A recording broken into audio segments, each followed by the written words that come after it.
Hello everyone, আমার এই আনাড়ি ব্লগে তোমাদের সবাইকে স্বাগত জানাই। আজকে সকালবেলা উঠেই এই বেলটাকে দেখে আমার মনটা পুরো খুশিতে ভরে গেল।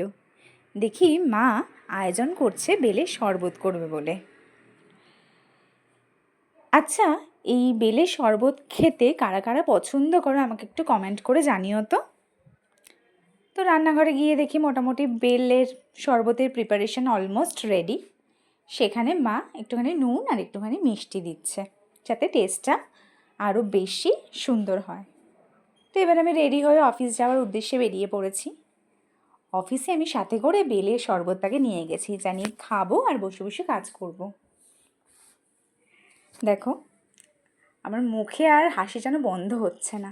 তো সারাদিনের কাজ করার পরে আমি এবারে চললাম বাড়ির পথে। চলো বাড়িতে এসে গেছি। সবাই ভালো থেকো, যদি ব্লগটা ভালো লাগে তাহলে একটুখানি সাবস্ক্রাইব করে দিও। বাই।